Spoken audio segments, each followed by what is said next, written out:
Today we have Mrs. Welch here with us. She teaches first grade at Gulf Shores Elementary School.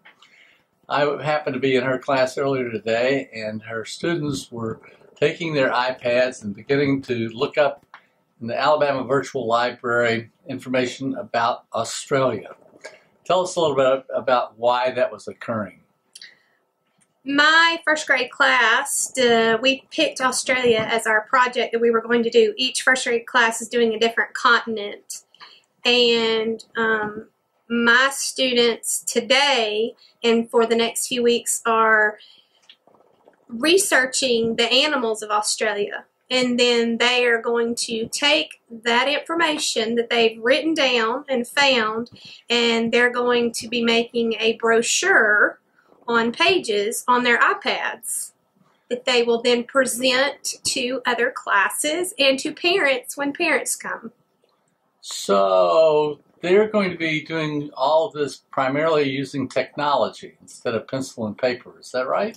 Well, we do incorporate writing into it. What we do is we have them look on the iPad for the information or through the books. It really depends on both. And they write down the information they want to take and then put on their brochures. We've had children in the past, we've done some other projects where they've made keynotes. And so they've written down the information on paper, and then they've taken it and changed it into a keynote form.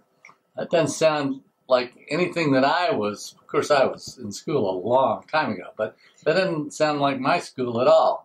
And I suppose that you've seen a lot of differences in the way schools operate as well. How long have you been teaching?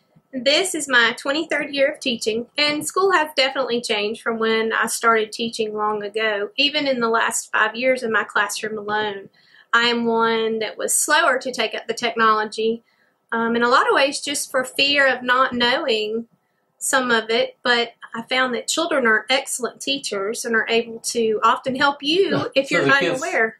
They teach you how to use the technology? They do. They have taught me before how to do things. They have seen it in their kindergarten class. If they've been at this school, they definitely have used some of these apps before that we use, such as Poplet or Keynote.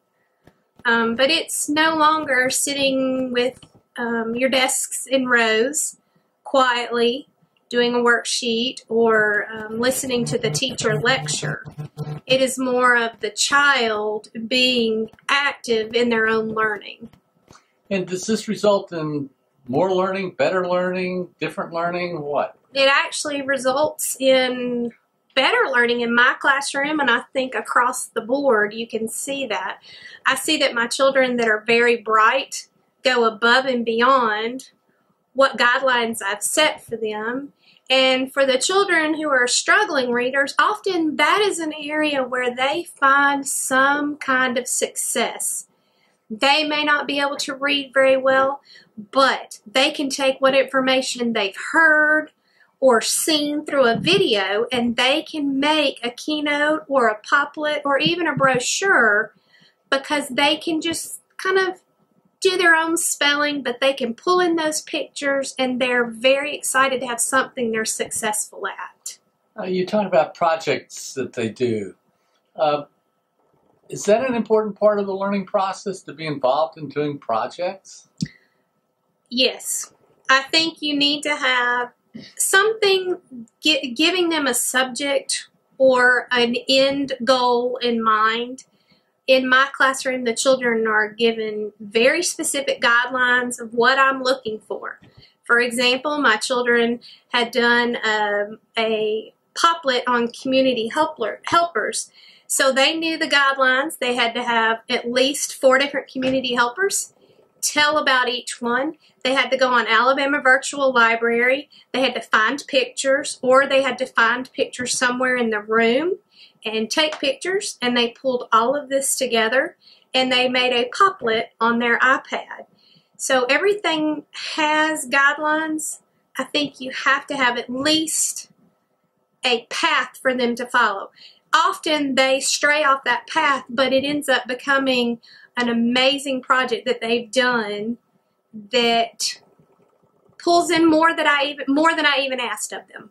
Well, who sees these projects, and Do the kids care whether anybody sees the projects or not? They do see, we have parent days where parents come in and they get to see the things that the children have made. My children, because we do not have the MacBooks in the younger grades that go home, our iPads stay here at school, so what we can do is take their poplets, their keynotes, or their brochures. We can download those onto Dropbox, and then I can print those off my teacher printer, and they can take those home with them. And then the parents are able to see what it is that their child has done and their final project that was made for whatever we were learning about. How important are these audiences that they encounter, either in school or at home or elsewhere? I think it's very important. Not only does it show the parents the different types of learning, it shows our community leaders and people from other areas that children are not sitting in desks anymore learning. They are up working together in small groups, in pairs.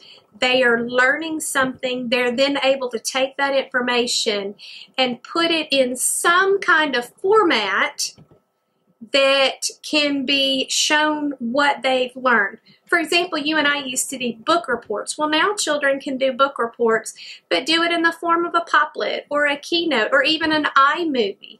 And they're using technology, and it keeps them motivated and keeps them excited about learning. And that's important, I suppose. It is. If you're not excited about learning, you're not going to be engaged in it very well. Right. It's very important. And even for my most difficult children, and I do have difficult children, I think we all do each year, they know that the iPads are a form of learning, but that if they're having a rough day, we can take that iPad away from them and they can just stay at their seats and do learning without the iPad. They do not like that. So it's often used as a motivator for behavior, for good behavior. No kidding. Yes. And it works as a motivator? It does. There's one or two that like to push it occasionally and see, is she really going to be serious about this? And when they have sat for a day without their iPad, ooh, boy, the next day they come in ready, Johnny on the spot, ready to have a great day.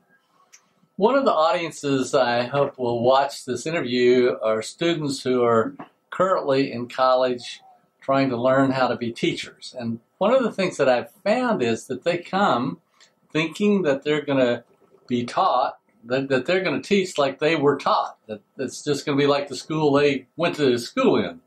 Is that a misconception on their part? And if so, what do you do about it? Completely.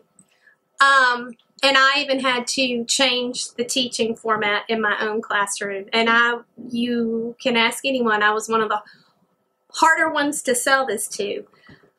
Children nowadays from as little as 9 months, 6 to 9 months, however, are holding phones and iPads at home. They are constantly being given this opportunity to play with these electronics. By the time the children come to us at 5 years old, they have used the electronics to learn. The iPads that we have and the MacBooks that we have, that is the way of learning. These children cannot sit in a chair all day on their bottom, sitting there doing worksheet after worksheet. It is not meaningful learning. They need to be actively engaged in their learning, and the only way to do that is through project-based learning.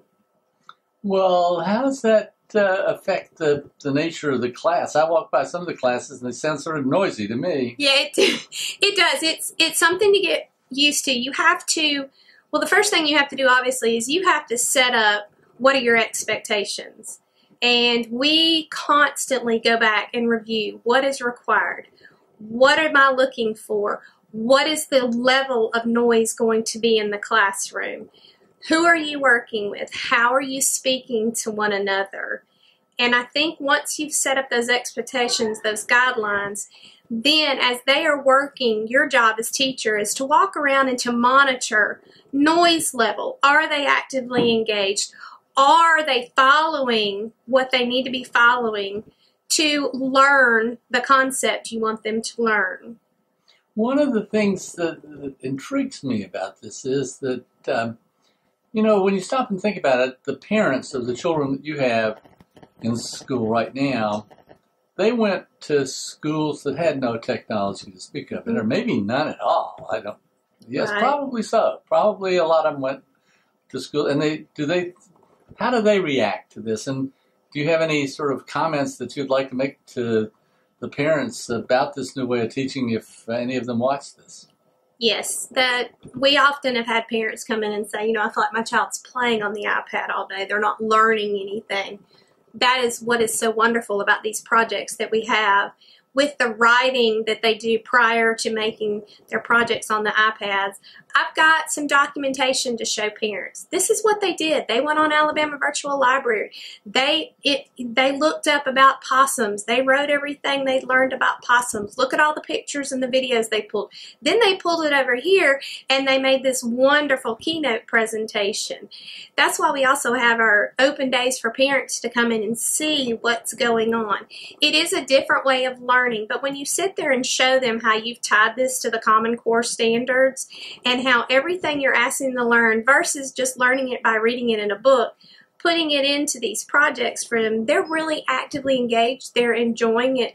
We have less discipline issues. We have children wanting to come to school. They're excited about learning, and that's important.